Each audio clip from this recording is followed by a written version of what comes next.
Hello everybody, this is Charles and I am back with another toy review, this time for Bandai's Gundam Fixed Figuration Metal Composite Gundam Deathscythe Hell Endless Walls version. Alright, so it's been a while, it's been a really long while since I last did a toy review, but I received this item and I'm very excited to do a toy review on it because this is the second Gundam Fixed metal composite for the Endless Wars series, and I have a big fan of the Gundam Endless Wars anime, so it's really great that they finally issued another metal build or metal composite figure of this. First off, let's talk about the box art. I think the box art is really fantastic. I mean, the black and purple background, I like it with the metallic purple, chrome metallic purple wordings. I think I really like it a lot. Same like I think for Wing, we have the white background. I think for Deathscythe, we have the black background. I think it's very appropriate for it. So hopefully in the future we'll get, you know, like the other three Gundam Wing Endless Wars figure as well. But first of all, I think the box art is really amazing. It's really nice. I like the black color. At the back of the box art, you see a lot of features of the figure. There is the Ravenclaw mode, okay, which is like a jet mode, which I personally think is a nice to have but not a really necessary mode to have. But I think they just added it as a form of feature of playability if you like it. Grim Reaper mode is probably the best mode they have for this. Alright, so without further ado, let me just go to the review of the figure itself. Let me just put the box aside first. And here, we have the Deathscythe figure. Let me just lower the camera. Okay, so we have the Deathscythe figure. It is a very solid figure, I think similar to the any metal build figure and also similar to the Wing Gundam. It is very solid. There's a lot of die cast in it. The joints are die cast, internal frame is die cast. Really solid figure. And I think about this figure, what other things to note is that there's a lot of detailing. You know, there's a lot of detailing in terms of the prints you have on the figure. There's a lot. It's just very similar to what you have for the Wing Gundam. A lot of details, which is why when you play this figure, be very careful because you might scratch all these markings on the figure. So you just have to be really careful when you do it. And the figure wise, I think certain joints are extremely tight, fresh from the box, but certain joints are not so tight. For example, for my figure, I think this right arm doesn't feel very tight compared to the left arm. Left arm is a lot tighter. The right arm doesn't feel very tight, but I can live with it because I'm probably gonna display it in some pose and probably leave it there, and hopefully the joint can hold itself. So the figure wise, let's go through quickly. I think the articulation, it does have so very careful when you move the head. You have no spare parts for it. This is made of hard plastic, so you'll be very careful when you handle this figure. You have some neck joints, okay, neck articulation. You can actually rotate the head probably around 360 if not being blocked, but I think you probably wouldn't do that. Shoulder joints are amazing. You have a lot of articulation over here. Let me just show you guys. You can actually extend the arm completely out. Okay, yes, this joint, because I think for Deathscythe you really need a lot of articulation. So this joint is a full die-cast joint, and then on top of that you can see there's another joint over here that allows you to lift the arm. So there is a lot of joint mobility for this figure that allows you to do very dynamic poses if you need to. Full 360 rotation for the shoulders, okay, and then about up to 90 degrees for the sideways movement. Full 360 rotation over here as well. Very tight elbows, okay, very tight elbows. You can have double jointed elbows, but it's really tight. Let me just press all the way in. Okay, it's really tight. Okay, it's really tight. So really be careful when you're handling the joints. Okay, moving further down, we have some left-right movement motion for the wrist. Okay, and then for the wrist itself, full 360 rotation. Alright, then in terms of the waist wise, you do have some front back motion, but it's really tight for my piece, so it's really hard to move. You can rotate it very slightly as well, but it's very tight for my piece, so I'm not going to rotate it. Okay, it's really tight for my piece. Alright, and then for the skirts wise, you can lift it not a lot because the waist actually is blocking the skirt joint over here. So let me just take out the whole thing. So you can see how close the waist is. The torso is to the waist, so there's really not a lot of clearance for you to move the skirt. You can only move it like really minimally, but I'm going to take it out for the time being because I want to showcase the leg movement. So one more thing about the leg movement, You just have to be very, very careful when you move the leg because it's very close. So the die-cast joint is actually extremely close to this part over here. So as you can see over here, I have already some scratches over here at the back, at the plastic over here. This light gray part is from moving the leg joint. Okay, fortunately, you know, it's hidden, so you don't really see it, so it's fine. But just be very careful when you move the leg joint, because if this die-cast portion, okay, scratches moves against this part, okay, it will cause a friction, and then it will really scratch the part. So be really careful. So I think thigh joints wise is really tight. Okay, it's really tight. You do get probably up to, it can be up to close to 90 degrees, if not for the fact that this this skirt on the waist is actually blocking it. Okay, you can rotate it as well. Okay, and then you have a sort of double jointed knees as well for this. Okay, so if you ever do it posing some dynamic pose, you can actually make use of this double jointed knees, which is quite nice. Very nice features over here. Just gonna move this back. Be very careful, this whole thing. Okay. So one thing about the knee joints is that actually there's a lot of movement over here because of the transformation into its Raven mode, which is similar to the one that you have for Wing Gundam. Alright, and then for the bottom wise, you have some articulation for the feet, and then over here you can actually move this part slightly as well. It's quite cool, quite cool. Let me right now put the side skirt back. Okay, so a nice thing about this figure also is that, okay, over here, nice. So overall, this figure looks really nice. All right, and then we have this back, which is for the wings, which we'll go through later. Oh yes, and then for this, the shoulder parts, you can move it slightly. It's more for, you know, when you form the cloak covering the whole body, you will actually move this down as part of the transformation. Just be very careful when you move this, because in case you actually tap onto this, okay, you might break this. So be really careful when you handle this. Let's be really careful when we handle this right now.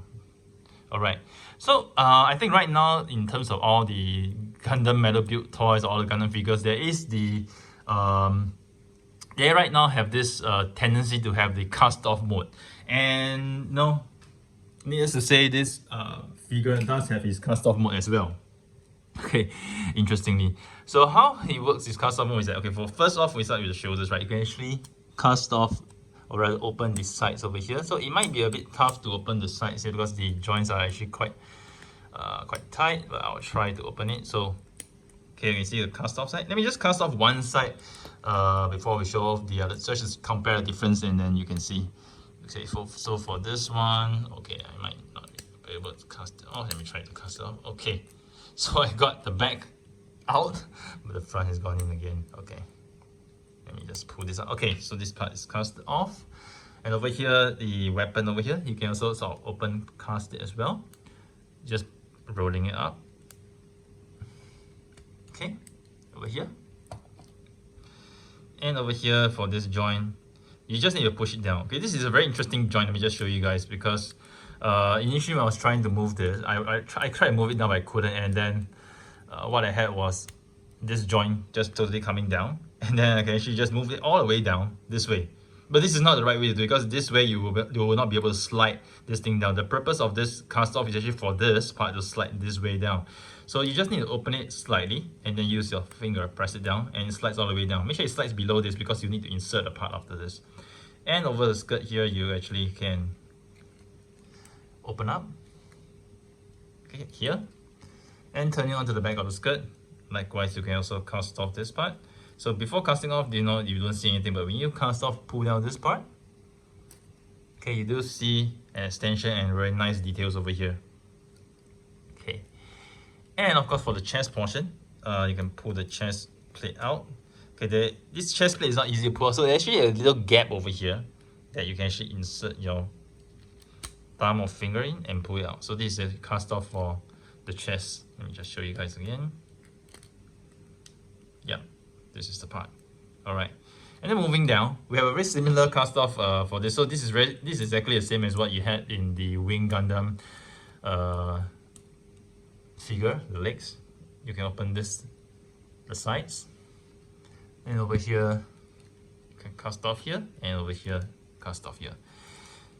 All right. So right now, oops, the figure almost fell.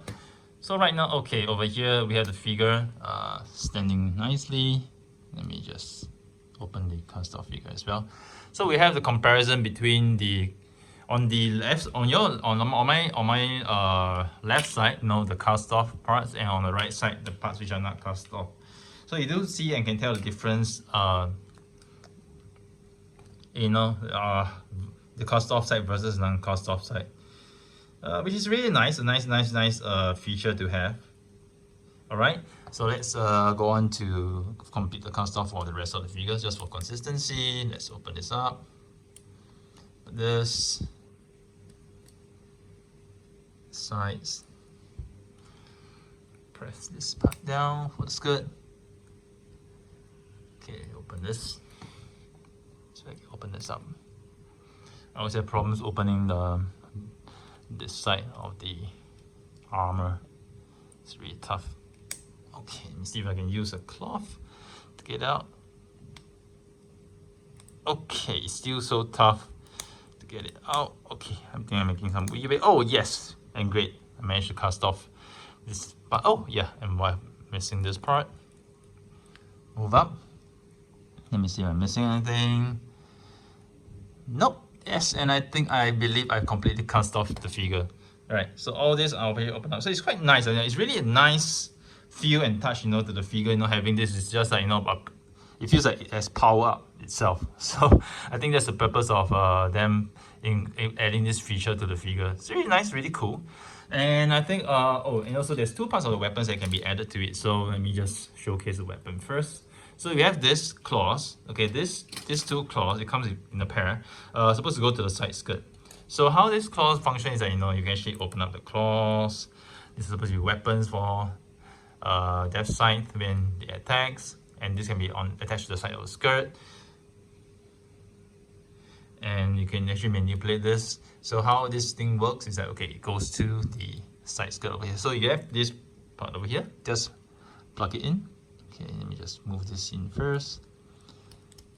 Okay, just plug it in over here, and then like I said, you can actually move this part if you need to.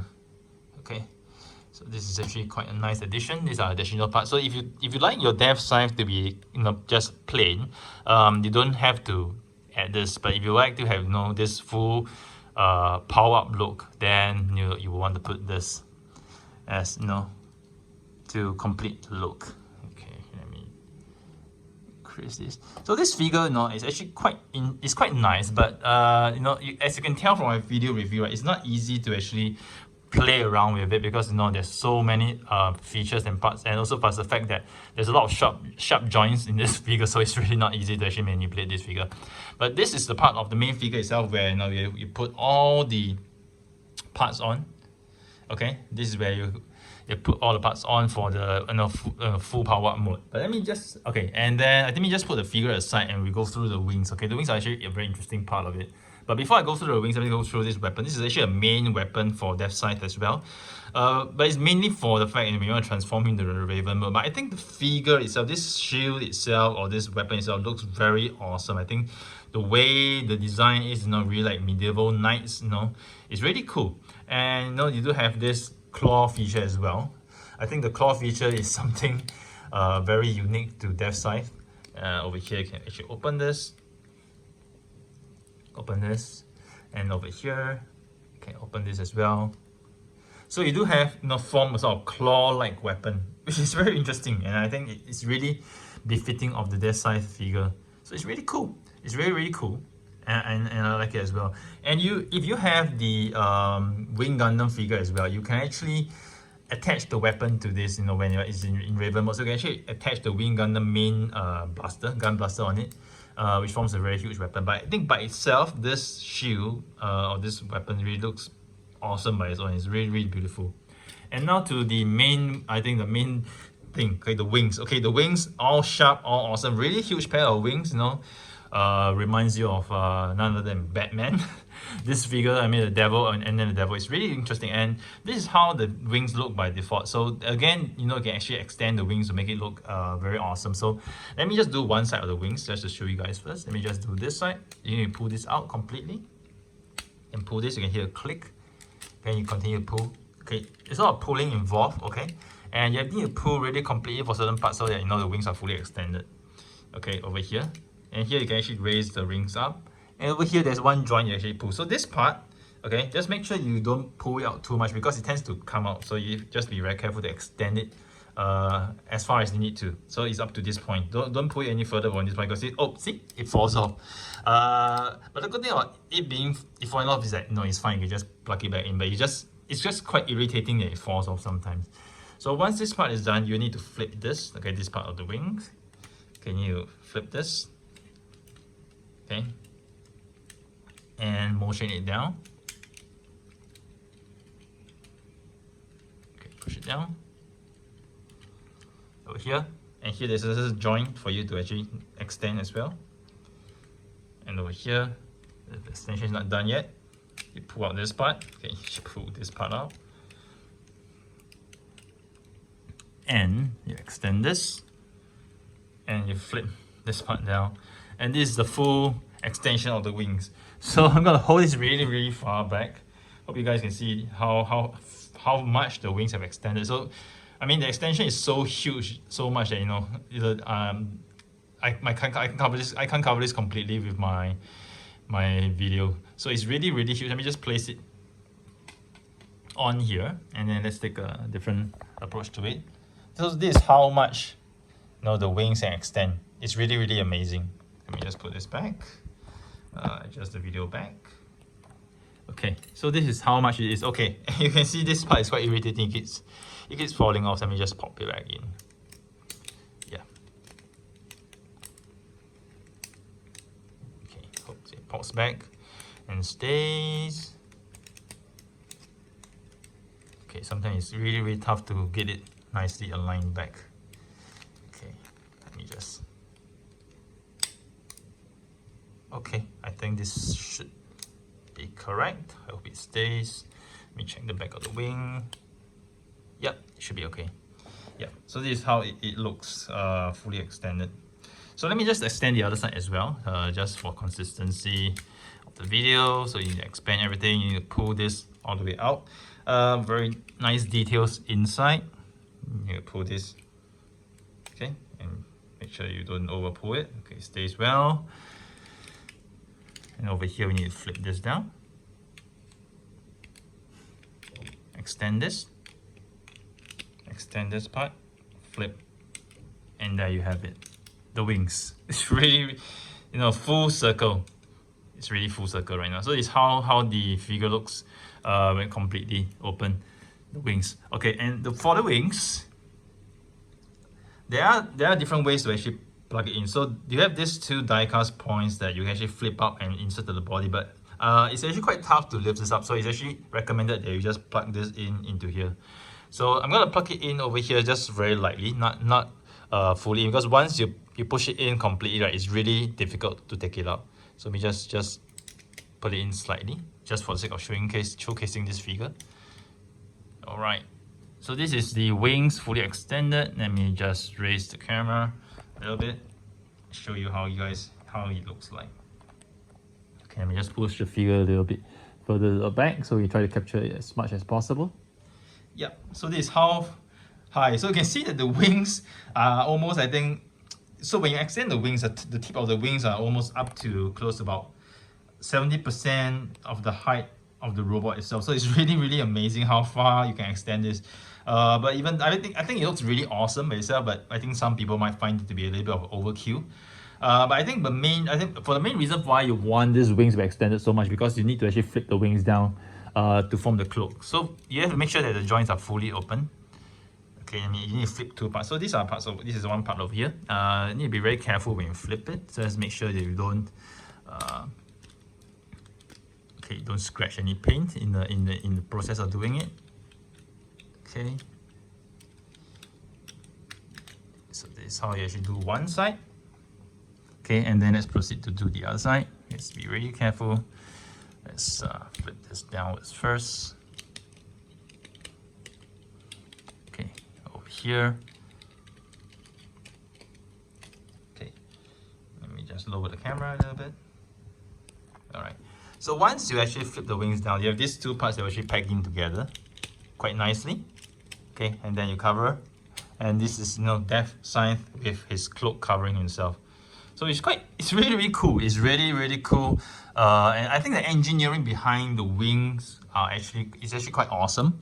Okay, it's complicated. Okay, no doubt it's complicated, but it's actually quite awesome. To be honest, I think the way that the engineering behind the wings, and I think the details given to it. So even when you open up the wings, it's not just bare. You don't just see the bare empty plastic, but you do see some sort of designs and details inside, I think, which makes it looks a lot better than just the way it is. Wait, this part just fell off. Oh gosh, I hate it when this part keeps falling off, but no problem, I'll just plug it back in later. Yeah, so I think it's really cool, and I think if you need to, I think you can actually press this in, okay, so it looks more complete. But I think thereabouts is how it looks like. I think if we don't have an overkill, let's just have the wings, okay, more looking like this. And I think the wings looking like this is really quite decent itself. I think I like the fact that it's mechanical, and I also like the fact that the wings are actually it's actually a big wingspan. So I think it gives a lot of dominance and presence for the Deathscythe figure. With everything, I think with the wings open up, but of course the wings being so massive, right, also means that you need to actually give a lot of display space for the figure in your display shelf in order for you to actually display this. But I think overall it looks really awesome.